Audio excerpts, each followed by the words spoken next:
Shut up. You, as a woman, should just listen to what I say. Just a few minutes ago, my sister's husband, who had been polite in front of me, was wearing the mask of a good-natured, friendly husband. I witnessed the moment that mask was peeled off. Both my sister and I were left speechless by the drastic change in him. He started stomping his feet loudly, and without any attempt to hide his irritation, he began to spit out his true feelings. It's all her fault for not being able to get pregnant. I'm keeping this useless woman who can't have a child in my house without divorcing her. These words were thrown at my sister. Pointing at my sister, he added more abusive language as if to rub salt in the wound. Despite being verbally abused, my sister didn't respond to her husband's harsh words. She was trembling, gripping her hands tightly, and enduring his anger silently. My sister had been desperately trying to conceive a child every day for the sake of her husband and his family. My sister, who had been constantly tormented by her husband and parents, was ragged, with messy hair, terrible dark circles under her eyes, and bitten-down nails. It was painfully obvious that she had fallen into a mental health crisis, barely managing to maintain the bare necessities of life. As for her husband, his words became increasingly harsh and brutal as he continued to hurl insults at her, calling her useless. This woman's role is to have a child. I'm generous enough to provide for a failed wife who can't even do that. Instead of showing any concern for my sister, her husband continued to insult, belittle, and scorn her. And his parents didn't even attempt to reprimand him.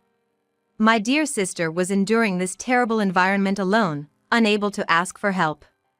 It was unbearable to see my sister in such a pitiful state. My name is Mia Parker. I'm married now and live with my husband, but until a few years ago, I lived with my sister Emma. Our parents died in a car accident when I was about to graduate high school. At that time, Emma was in the 6th grade. While our relatives sympathized with us, none of them offered any practical assistance. So I gave up going to college and got a job at a local company to support our living. From then on, Emma and I supported each other and lived desperately. I might be a doting sister too much, but Emma was my pride and joy. She was beautiful with an attractive face and a great figure that attracted people's attention. Moreover, she had a kind personality and treated everyone equally. She was popular with both sexes and was frequently asked to date. Despite this, she was humble, never neglected her efforts, and her grades were much better than mine. That's why I wanted to send Emma to college, even if I had to give up my own education. Eventually, Emma, with her hard work, won a scholarship and went to a college where she could get a nursing qualification. When she graduated and got a job at the affiliated hospital of the university she graduated from, we celebrated together modestly. At that time, Emma wrote a letter to me. All that I am today is thanks to you, Mia. I really appreciate it. From today, I'll work hard like you, too. I cried when I read Emma's letter. I was happy that our efforts were rewarded, but more than anything, I was happy to receive words of gratitude from Emma. After that, we were both lucky to find partners, and we both got married. We're gonna lead separate lives from now on, but let's both be happy with our husbands, okay? Yeah, we'll definitely be happy. Emma and I shared the smiles with those words on the eve of the day when we would finally be apart. The last time I saw my dear sister's smile was that day. After getting married, Emma moved to a distant town to live with her in-laws. I'm worried about you, moving to a place where you don't know anyone and only have your husband to rely on. It's gonna be fine. I'll be sure to keep in touch, so don't worry, Mia. You promise? Let me know if anything happens, actually, even if nothing happens, okay? Yeah. You too, Mia. Since meeting directly was quite difficult due to the distance, our communication after her marriage turned into text messages. I was busy with work and seldom had the chance to talk on the call. While I missed her voice, I held back from calling, figuring she had her own life there. Looking back, that was a mistake. I started to notice something off in Emma's text messages about a year after she started living with her in-laws. Her brightness was fading. Whenever I asked if something was troubling her, she'd brush it off, saying, "I'm totally fine." Eventually, she stopped replying to my messages altogether. The messages are marked as read but not replied to. This was decidedly strange, and when I tried calling her directly, she never picked up. So, I called Emma's in-laws' house directly. What? Emma? She's doing great. Really? She used to reply when I sent her a text, but now she only reads them and doesn't respond. Oh, she doesn't? I see. And she's not answering my phone call, no matter how many times I call. Could she be sick and unable to answer it? Okay, well, she's fine, really fine. I'll tell her to call you back next time, okay? Goodbye. The call abruptly ended. She hung up on me. Something was off. This was definitely not right. Emma's mother-in-law was acting strange, and if Emma was really okay, she could have connected the call to her. I discussed this with my husband. He suggested, you should go check on her soon. So, I requested leave from my office, and the next day, I headed to Emma's in-laws' house. Emma's in-laws lived about a 4-hour drive from my house. Relying on the address from our previous texts, I went without contacting them in advance, and knocked the door. Hello, who is it? The voice that came through the window in the back was my familiar sister's. Emma. It's me, Mia. Oh, Mia. You came. Wait for me. Then I could hear footsteps coming towards me. Those footsteps were oddly heavy. She didn't need to rush like that. Despite being overwhelmed by the noise, I thought it was good that she seemed energetic. When the front door opened, I was taken aback by my sister's appearance. Oh, Emma! Mia, it's been a while. There stood my sister, who had definitely put on weight since before her marriage. This wasn't just a little weight gain from pregnancy if she was expecting. Moreover, Emma had dark circles under her eyes, and her hair was grown out and wild. Her previously well-manicured nails now had visible bite marks all over. I had heard she planned to work as a nurse in her new town too. She certainly didn't look like she was working as a nurse. In fact, her condition was so abnormal that it was doubtful whether she could even lead a decent life. At first glance, it was obvious she was living in an unimaginable environment, but I decided to hear Emma out first and went into her home. My father-in-law and mother-in-law are out, and my husband is going to be late from work. Oh, I see. I responded. What brings you here, Mia? Any trouble? Well, you haven't been replying to my texts recently, and you don't answer my calls, so I got worried. Oh, I'm sorry. My husband holds my smartphone these days. I haven't been able to check it recently. What? Since I got married, I haven't been able to get pregnant easily. So my husband offered to keep my phone, saying it might help with the stress. What do you mean? This was Emma's story. She'd tried various methods to conceive, but as signs of pregnancy failed to appear, she started becoming neurotic. She'd been advised by her husband and in-laws to take a break from work and rest at home. Despite trying various methods, Emma was pushed further into a mental corner when none worked. She couldn't sleep well, lost her ability to think calmly, and even started biting her nails out of irritation. She had also obsessively searched for information on how to get pregnant on her smartphone. Watching herself become increasingly unstable under the influence of the information from the internet, her concerned husband suggested she avoid using the phone for a while. Sure, smartphones are overflowing with all sorts of information. Some are questionable in their accuracy, and others are simply unnecessary to worry about.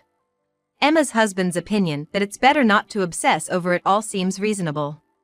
But, I notice my messages to Emma are marked as read. This means Emma's husband is aware of my messages and has deliberately chosen not to inform her.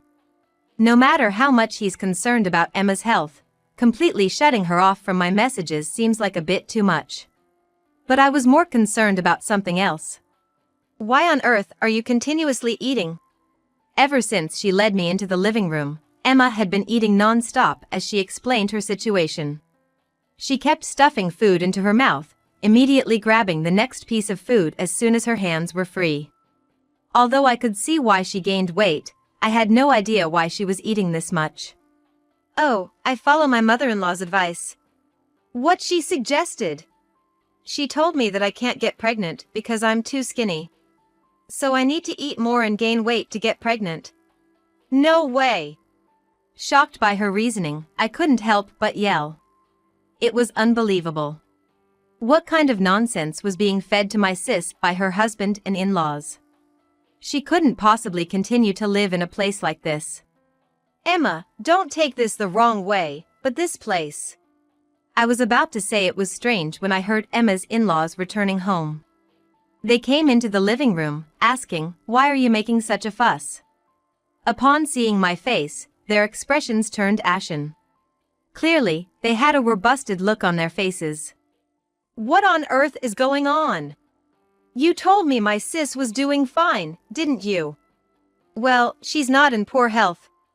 Look, she's eating so heartily. She's the picture of health, isn't she? Is she? Isn't she just overweight? Her hair is a mess, she has terrible bags under her eyes, and look at her nails, they're all brittle. Well, that's because Emma is troubled by struggling to conceive a child. Isn't it wrong to force her into this state just to get her pregnant? My sudden fury left Emma's in-laws in a daze. Anyway, I'm taking my sister home with me. I can't leave her in this house for one more day. She's only going to get worse. Wait, Mia. Emma? I want a baby. I really want to have a baby with my husband. But even so, it's too much. It's my fault for not being able to get pregnant. So I want to live here, following what my in-laws say until I can get pregnant. If you continue living like this, Emma, you're going to fall sick. That's my fault too, for not being able to get pregnant.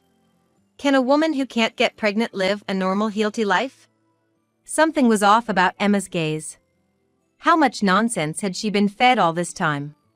I couldn't ignore the state my sister was in, which was close to brainwashing. I tried to persuade Emma somehow. But Emma kept refusing. No matter what I said, she wouldn't listen to me, and said, it's my fault for not being able to get pregnant. The back and forth continued, and just as I was becoming exasperated, Emma's husband came home. Upon seeing my face, Emma's husband showed a momentary panic, just like his parents. You've been keeping Emma's phone, I hear? Why aren't you letting her know about my messages? Sorry to have worried you. I can't leave my sis in this house. I'm taking her home right now. Well, that's a problem. Even if you're her sister, we can't have you meddling in our marriage. How could I trust someone who let my sister get like this? Despite his perfunctory apology, Emma's husband stubbornly refused to let her go, and my tone grew increasingly heated. On the other hand, Emma's husband, initially nervous against my unwavering insistence to take Emma home, seemed to grow more irritated. Shut up! You, as a woman, just need to listen to what I say. He suddenly raised his voice. It's her fault for not getting pregnant, right? That's why my parents are worried about her and telling her to eat. Who can get pregnant that way? What's with you?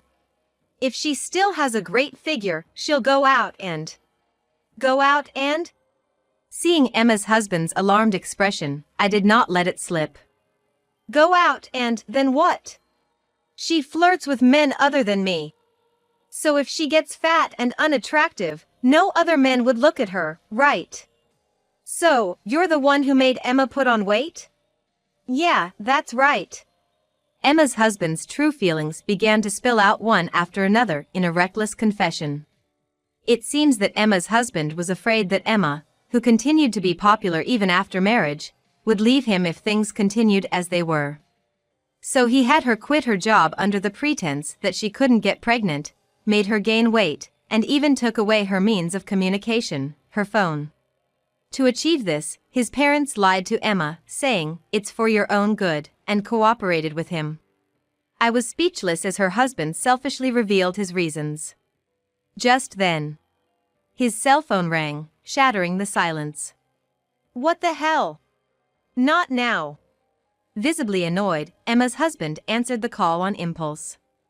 He accidentally pressed the speakerphone button. The phone echoed loudly with a woman's sweet voice. "Hey, you're off work, right? I'm waiting for you at our usual place, hurry up." "What? Oh." In the split second Emma's husband was flustered, I snatched the phone. "Hello? Do you need something with my husband?" Upon hearing my words, imitating Emma, the woman's tone changed. "Huh? Oh, you're his wife? Nice to meet you. Your husband's always so good to me." Her brazen voice provoked a response. "We are kind of busy right now. Could you call back later?" "What? You're his barren wife acting so high and mighty." I didn't say anything, and she continued. "I'm pregnant with your husband's child, unlike you." A victorious tone echoed from the phone. Upon hearing this, Emma, who had initially been dumbfounded, had a sudden realization. "Emma, let me explain," her husband said. "So you've been cheating on me, even going as far as to have a child." "You're misunderstanding, this must be a mistake. You act concerned in front of me but betray me behind my back." Emma's eyes hardened. Taking a deep breath, she declared, "Thank you for everything. I'm leaving this house immediately. Be prepared to distribute property with me." Facing her husband's excuses and her in-laws' dumbfounded silence, Emma pointed at them and declared boldly. Emma, who had left her in-laws' house with me, immediately sought advice from a lawyer who was an acquaintance of my husband. She told the lawyer everything that had happened, and although it took some time, the divorce was finalized a year later. Of course, Emma asked her ex-husband and his mistress to pay for their sin appropriately. Here's a little postscript. The ex-husband, who wanted a child, tried to remarry his pregnant mistress. However, there was a miscalculation. The child the mistress gave birth to wasn't his. Apparently, the mistress was cheating with another man, and the real father was that other man. Emma's ex-husband was desperate to claim that the child was indeed his, but ironically, it turned out he was infertile.